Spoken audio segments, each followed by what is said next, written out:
kisah yang akan aku ceritakan ini dikirim sama wawa kita yang bernama Meli dari kota M yang ada di Jawa Timur. Halo Meli. Nah, jadi pengalaman horor ini dialami sama Meli dan juga keempat temannya ketika mereka mendaki sebuah gunung yang ada di Jawa Timur di tahun 2022 yang lalu.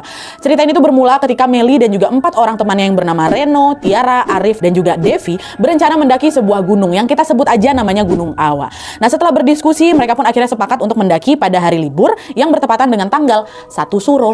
Dan FYI, malam 1 Suro ini dikenal sebagai momen yang cukup wingit dalam kepercayaan masyarakat Jawa. Dan konon katanya di malam itu energi alam dan juga makhluk tak kasat mata dipercaya lebih aktif dari biasanya. Nah, karena itu nggak sedikit orang yang memilih untuk tetap diam di rumah dan juga menjaga diri.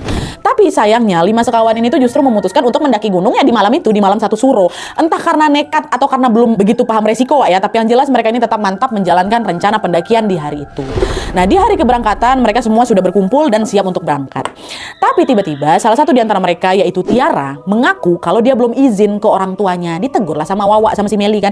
Ya udahlah Wak, kau izin aja lah dulu mumpung belum jalan. Masa aku pergi nggak izin dulu gitu kan? Tapi di situ Tiara nolak. Katanya pasti aku nggak dibolehin. Gara-gara kebetulan juga aku baru sembuh dari sakit gitu. Nah, meski udah diingetin ya, Tiara ini tetap kekeh buat lanjut Wak. Akhirnya ya mereka pun tetap berangkat lah ini ke Gunung A dengan naik motor. Dan 2 jam kemudian di siang hari nih Wak ya, mereka udah sampai di sana. Nah, pas sudah sampai di parkiran, Meli ini tiba-tiba ngerasa perasaan aku tiba-tiba nggak enak gitu Nadia. Bahkan aku juga sempat ngajak kawan aku balik loh, cuma ditolak langsung lah sama kawan-kawan aku. Udah terlanjur sampai sini masa udah mau pulang. Jadi mau nggak mau Meli pun nurut aja dan mereka pun berangkat lah ini atau beranjak ke pos pendaftaran. Nah, setelah beli karcis, pendakian mereka pun dimulai. Gunung ini nih katanya tingginya kurang lebih 2000 mdpl Wak, dan waktu tempuh untuk sampai ke puncak diperkirakan sekitar 6 jam. Nah, di awal-awal perjalanan, trek yang mereka tempuh ini masih landai dan juga masih gampang gitulah dilewatin. Mereka berjalan santai sambil menikmati indahnya pemandangan yang ada di sana. Tapi setelah berjalan lumayan jauh Wak, tiba-tiba Meli ini cium bau dupa. Meli nanya ke kawan-kawannya, guys, kalian nyium bau dupa nggak? Iya weh, aku nyium. Bau dari mana tuh ya? Kata Arif. Nggak tahu, pekat kali baunya, kata si Tiara. Jadi mereka berlima tuh nyium Wak. Nah, meskipun bau itu semakin menyengat, ya udahlah mereka nggak begitu ambil pusing. Mereka tetap lanjut jalan aja. Cuma di pertama-tama mereka udah dicium bau dupa yang entah dari mana.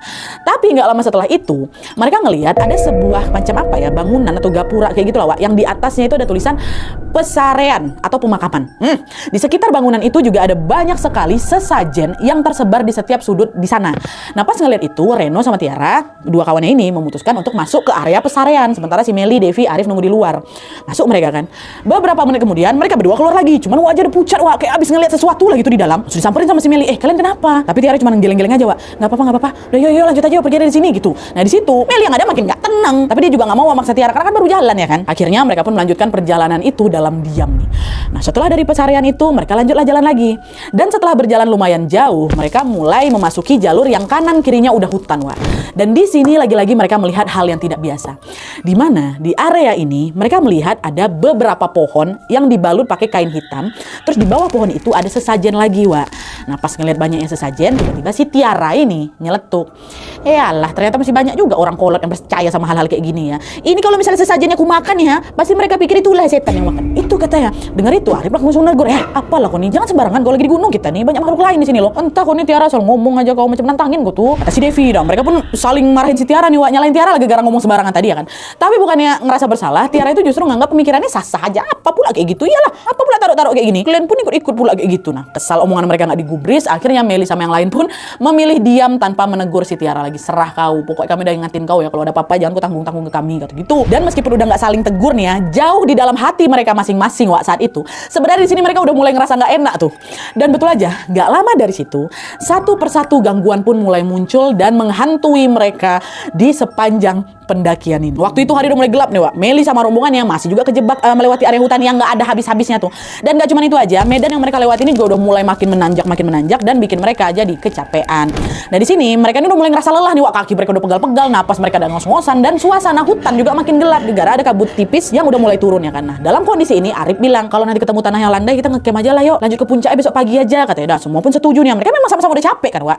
Tapi di tengah rasa lelah dan kecapean mereka itu, Tiara malah tiba-tiba lari kecil Wak, lari kecil sampai ketawa macam anak kecil. Meli nengok, dia sempat ngebatin, ini kok energi anak ini nggak habis-habis sih. Tapi mungkin karena waktu itu kami tuh memang lagi fokus buat nyari tempat istirahat, jadi nggak ada yang curiga tuh sama ulahnya si Tiara. Nggak ada yang nanya lebih lanjut sama Tiara, kok ngapa nih? Nggak ada, emang lagi capek semuanya. Nah, jalan lagi sekitar 1 jam kemudian mereka baru tuh menemukan ada lahan yang agak landai. Dan mereka pun segeralah naruh tas-tas mereka di sana dan mulai mendirikan tenda sama-sama.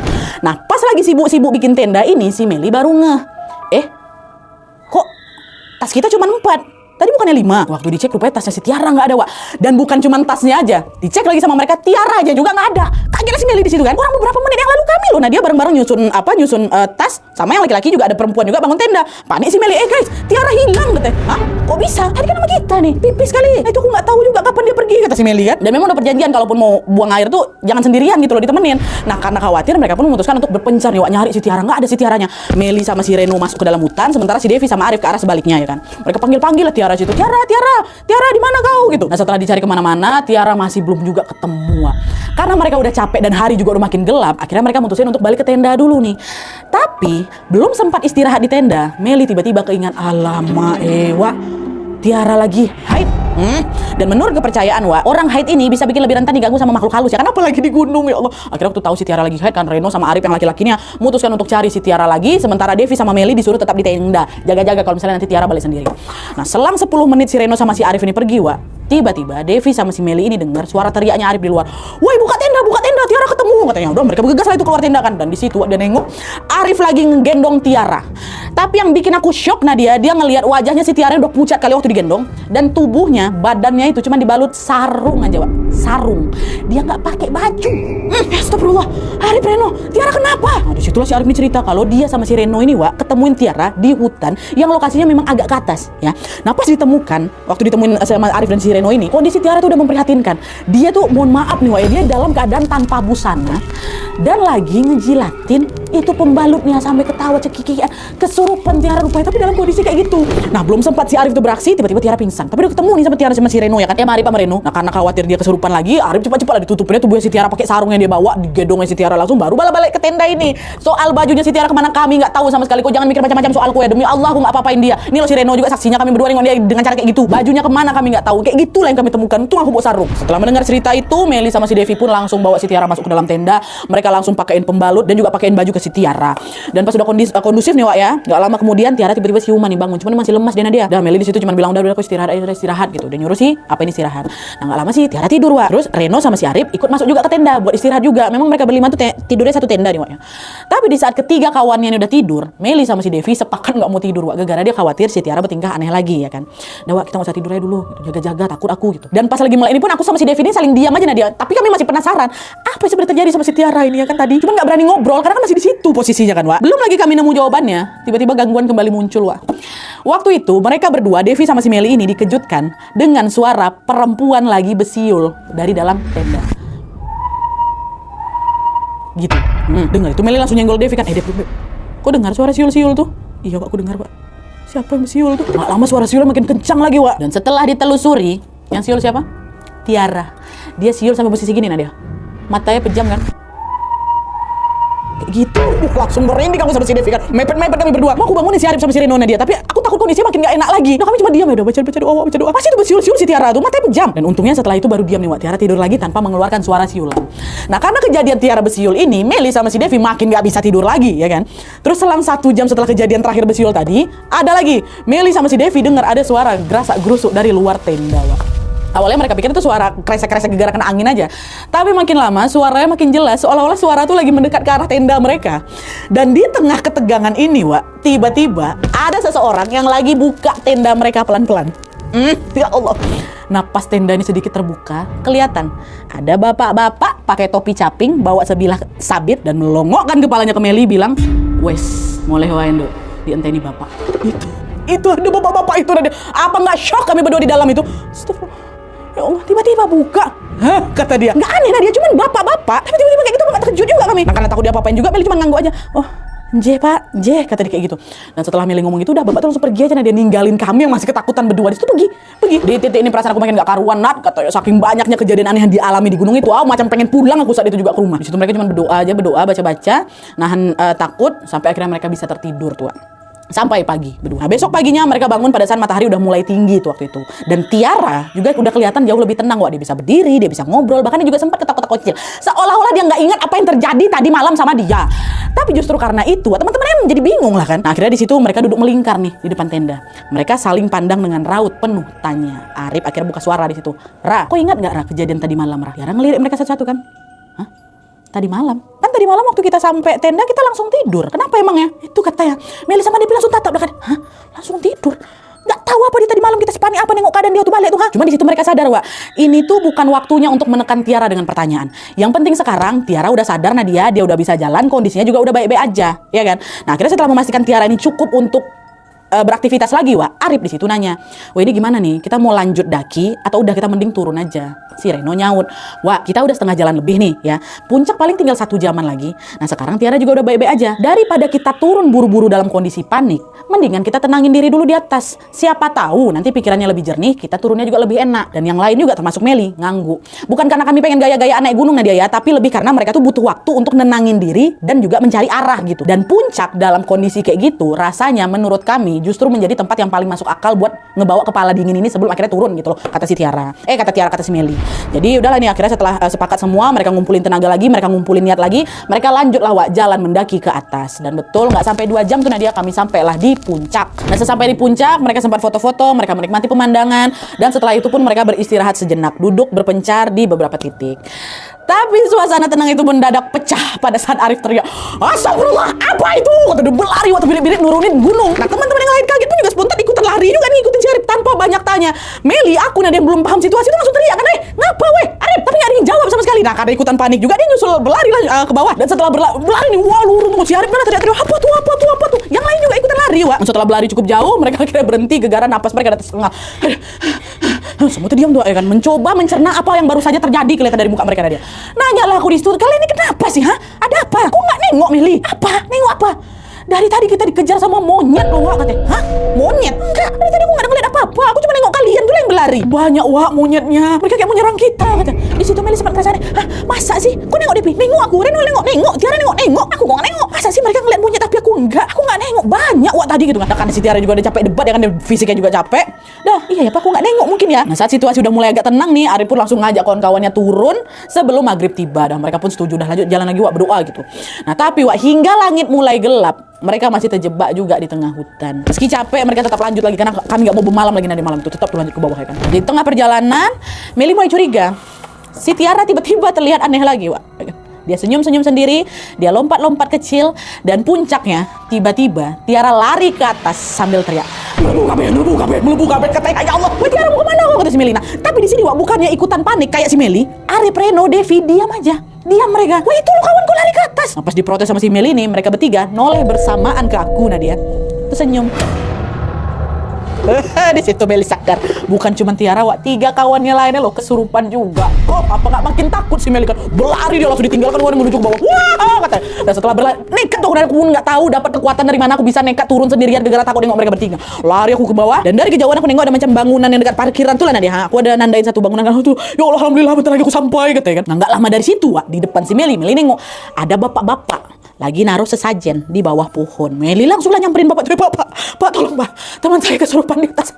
Teman saya kesurupan di atas." "Hah? Di atas? Oh ya udah, saya pergi ke sana sekarang. Kamu tunggu di sini aja ya," kata bapak-bapak itu. Udah, bapak tuh langsung naik ke atas ini, dia menuju ke lokasi yang si Meli tunjuk. Nah, ketika bapak tuh pergi, Meli dalam kondisi yang udah ngos-ngosan kali, Wak, kakinya lemas, jantungnya berdebar-debar nggak karuan ya kan, dan juga dia ini panik dan juga mungkin gak ada kecapean lari. Tiba-tiba pandangan kaburannya pingsan lah si Meli dekat situ. Ya. Nah, setelah beberapa waktu tidak sadarkan diri, Meli akhirnya kebangun, Wak. Dan pas aku kebangun ini, si Meli ini kebangun, dia udah berada di pos pendakian dan di sebelahnya ada keempat kawannya, si Tiara, Reno, Devi, Arif. Ya, nah, waktu itu mereka semua udah sadar, Wak, udah nggak kesurupan lagi.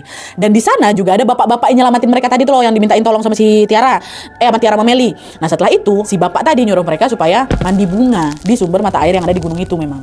Nah, dengar saran itu, mereka berlima ya nurut aja tanpa banyak bertanya karena mereka tahu mereka habis kenapa-napa gitu kan. Tapi begitu mereka berdiri dan siap mau mandi bunga, Wak, si bapak itu langsung nunjuk ke aku, Nadia, ke si Meli. Dia ngomong, "Sing iki nggak usah, sing liane wae. Yang ini nggak usah, biar kawan-kawan aja," kata gitu. Nah, dengar itu akhirnya udah aku nurut aja, Nadia nggak ikut mandi aku. Tetap stay aku di pos sambil nunggu kawan-kawan aku mandi kembang. Tapi nurut karena ini pembersihan mungkin ya, biar nggak kenapa-napa waktu udah balik rumah. Nah, setelah mandi mereka pun berempat segera balik ke pos dan langsung pulang itu, Wak, ke kota asal mereka bersama Meli juga. Selesai pendakian, baliklah ke rumah masing-masing. Untung selamat semua nih berlima. Tapi di sini, Wak, teror belum berakhir loh. Sepulang dari pendakian, keempat temannya Meli ini tiba-tiba jatuh sakit. Mereka pada susah makan, susah tidur, dan badan mereka ini terasa berat kali, Wak. Padahal Meli sendiri baik-baik aja tuh, Wak. Nah, karena khawatir mereka pergi ke dokter nih, Wak, masing-masing. Tapi hasilnya nihil, nggak ada penyakit apapun. Nggak, kok aman-aman aja kok kamu gitu. Merasa dia nggak beres, akhirnya Arif inisiatif, Wak. Dia pergilah ke orang tuanya. Dia jujur lah sama orang tuanya kalau waktu kami ngedaki kemarin, Pak, Bu, kami kesurupan.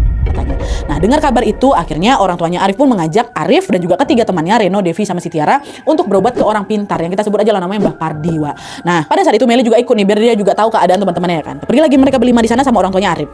Nah, sesampai di sana mereka diwajibkan untuk melakukan ritual tertentu untuk pengobatan gitu loh, Wak, masing-masing nih.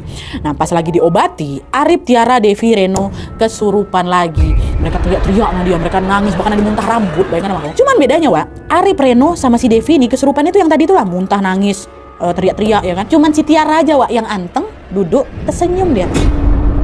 Nengok kawan-kawannya kayak gitu. Soalnya dia puas gitu nengok ketiga kawannya kesurupan, Wak. Mereka kesurupan lumayan lama, Wak, dan baru sadar setelah Mbah Pardi itu nyembelih 4 ekor ayam cemani katanya. Tapi di saat ketiga kawannya udah sadar nih, Tiara masih tetap kesurupan dan harus menjalankan ritual lain yang lebih panjang dibanding kawan-kawannya. Melihat kejadian itu, orang tuanya Arif pun nanyalah ke Mbah Pardi, "Mbah, ini mereka ini sebenarnya kenapa, Mbah? Kok bisa jadi sampai kayak gini kali?" Nah, Mbah Pardi jawab, "Ibu, Bapak, dari awal mereka ini memang udah salah. Pertama, mereka mendaki di malam satu suruh. Malam keluarnya makhluk-makhluk halus.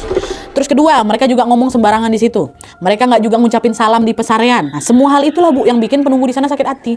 Itulah kenapa mereka kesurupan." Kata, "Kami belum cerita lagi nanti kami nyamper ke pesarean padahal. Yang ngomong sembarangan itu mungkin si Tiara yang ngomong ini, kalau misalnya hilang satu, pikir setan nih berarti yang makan kayak gitu." Dan selain itu, Mbah Pardi ini juga cerita satu hal yang bikin mereka semua langsung merinding jadi nyawa. Plot twist yang tidak kepikiran sebelumnya. Kalian tahu kenapa mereka disuruh mandi sama bapak-bapak yang katanya nyelamatin mereka tadi? Kata Mbah Pardi, Wak, ternyata itu bagian dari ritual penumbalan. Jadi keempat anak ini nih rencana itu mau dijadiin tumbal sama si bapak nyelamatin tadi, Wak. Jadi mandi kembang di sumber mata air itu tuh bukan buat membuang sial atau semacamnya, tapi justru semacam penanda. Dengan mereka mandi bunga, si bapak itu tuh macam ngasih kode ke jin-jin ini loh, tumbalku ono 4 gitu. Bukan itu pembersihan, Wak, mau jadi tumbal mereka. Dan gak cuma itu juga ya, Wak ya. Mbah Pardi juga cerita, alasan kenapa Meli ini selamat dari kesurupan itu adalah karena dia dijaga sama nenek moyangnya yang ternyata adalah seorang dukun di masa lalu. Alasan ini yang bikin bapak-bapak tadi nggak nyuruh si Meli ini mandi di sumber air. Bapak itu tahu kalau Meli ini jaga sama leluhurnya. Dengar itu awalnya aku nggak percaya kan. Masa iya sih leluhur aku ada yang dukun? Halo? Masa? Aku konfirmasi ke mama bapak aku karena dia. Ternyata betul dong. Yang dibilang sama Mbah Pardi itu betul. Leluhurnya aku memang ada yang berprofesi sebagai dukun, yang bahkan terkenal kali malah ada di kota M pada masa saya tuh. Pendahulu awak katanya. Terima-terima aja lah. Memang ada. Nah, akhirnya setelah mendengar ceritanya Mbah Pardi, Meli dan ketiga temannya pun diperbolehkan pulang, Wak. Sayangnya waktu itu Tiara nggak bisa langsung pulang karena dia masih harus diobati dengan ritual yang lumayan panjang. Nah, setelah melakukan pengobatan yang rutin ini, alhamdulillah ya kondisi Tiara mulai membaik, dan juga karena kesibukan masing-masing, setelah kejadian itu mereka udah jarang ketemu lagi ataupun kontakan lagi, kata si Meli. Sampai selang 1 bulan kemudian, Arif tiba-tiba ngechat Meli dan dia cerita tentang kondisinya Tiara, Wak. Menurut ceritanya Arif, setelah mendaki gunung itu dan setelah kejadian ini semua lah, Tiara ini jadi makin kurus sekali, terus wajahnya kelihatan tua, kayak bukan gadis seusianya gitu loh. Meli yang baca pesan itu langsung kaget, Wak. Di satu sisi aku kasihan dia karena aku nggak nyangka kalau dampaknya bakal sepanjang itu. Cuma di sisi lain aku juga ngerasa bersalah karena aku juga ikut menjadi bagian dari perjalanan yang membuat Tiara bisa berubah kayak gitu. Tapi meskipun begitu, Meli masih berusaha untuk menjaga hubungan baik sama si Tiara, sama ketiga kawan yang lainnya juga, karena mau gimana pun mereka pernah ada di titik yang sama. Kami pernah di titik yang sama, Nadia. Kami pernah berjuang sama-sama, ketakutan sama-sama, pulang sama-sama dengan selamat juga, untungnya alhamdulillah. Kita doakan saja semoga mereka berlima selalu sehat, selalu baik-baik saja, dan tetap kompak dimanapun mereka berada. Jadi itu tadi kisah tentang pendakian yang niatnya untuk refreshing tapi malah berujung pada kejadian yang tidak masuk akal. Tapi dari cerita ini kita bisa ambil pelajaran, Wak, bahwa pada saat berada di alam, apalagi di tempat keramat yang kita nggak paham asal usulnya, penting sekali buat kita untuk menjaga sikap dan juga ucapan. Bukan soal percaya atau enggak, Wak ya, tapi itu soal menghormati adat istiadat yang dipercaya sama masyarakat setempat. Karena terkadang gangguan itu tuh muncul bukan cuma karena hal gaib aja, tapi karena kita sendiri yang lupa caranya menghargai sesama ciptaan Tuhan. Dan selain itu juga penting untuk kita selalu berdoa dan juga mengucapkan salam setiap kali mendatangi tempat baru, karena dengan itu pun insya Allah kita akan terlindungi dari segala macam gangguan yang merugikan. Amin ya rabbal alamin. Oke.